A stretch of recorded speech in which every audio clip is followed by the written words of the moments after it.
Hey, good morning. Let's try with the session. It's working capital management. As we all know that working capital is basically known as the total funds that needed for meeting the day-to-day expenses of the company.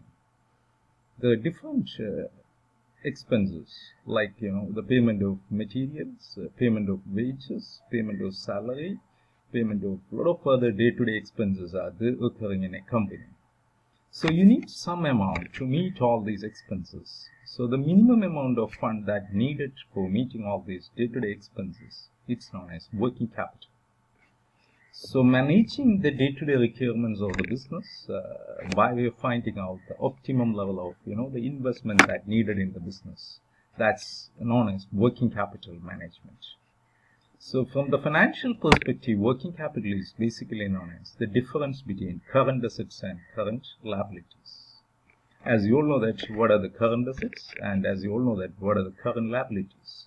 Current assets are basically known as the assets which can be converted into cash within 1 year time period. Current liabilities are known as the liabilities which are payable within 1 year. This is known as current liabilities.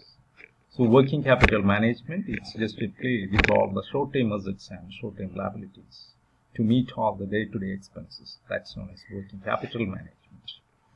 The different components of working capital, let's look into the first component of working capital. The first one is known as gross working capital. It's known as simply the total investment that made in the firm's current assets is known as gross working capital, which means that the total amount of money that invested in current assets such as cash in hand, cash at bank, sundry debtors, bills receivable, and stock or inventory. So how much amount of money that invested in all these assets, all these short-term assets, which is known as gross working capital. Why this concept is very popular? You just want to identify whether you made an excessive investment in the current assets or it's an under investment in the current assets. You can see different types of organizations. The organizations that carry huge amount of cash and huge amount of inventory in the godown. Why they are carrying? It may be because of their inefficiency. Sometimes they are carrying huge amount of inventory to meet the production requirements. It all depends upon, the company's requirements. So some companies are actually giving liberal credit to the customers, and what happens to the debtors amount? The debtors amount will increase in such kind of companies. So if the company follow a liberal policy, you can see a higher amount of gross working capital in that particular company.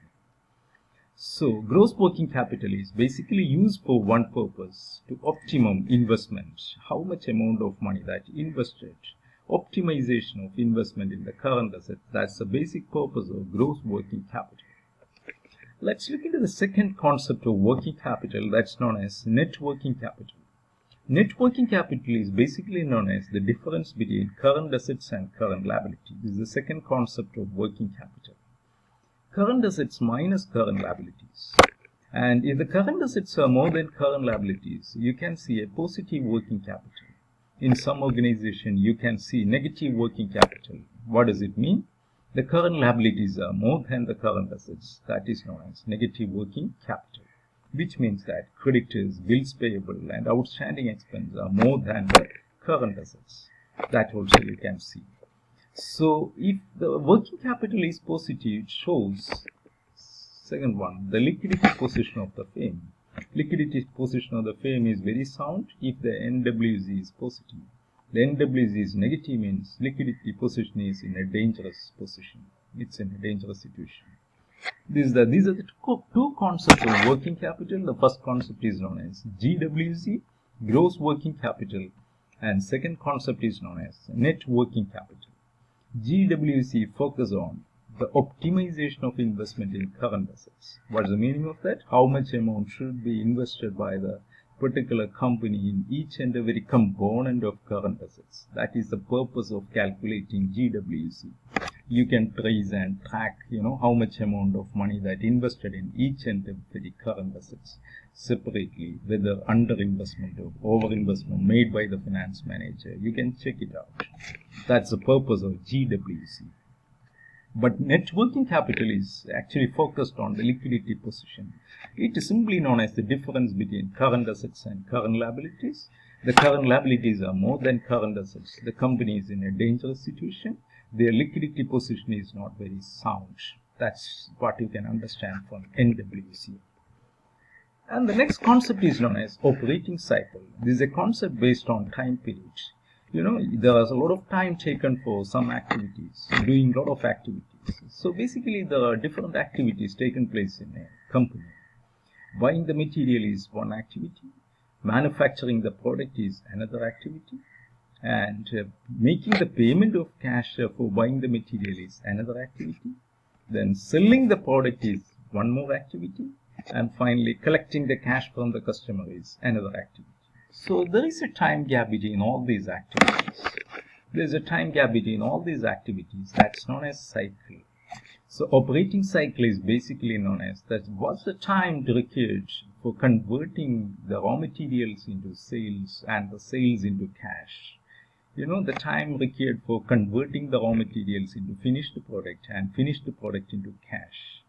This time duration is known as operating cycle. Say, for example, if you want to make a product, you will buy the materials. That is known as acquisition of resources. How many days taken for buying the materials? That's the first part.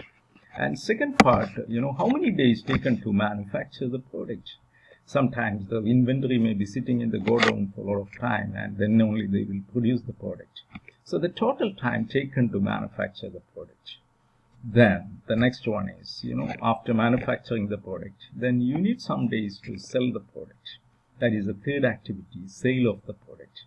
So three activities are basically, one is acquisition of resources, second one is manufacture of the product, and third one is known as sale of the product.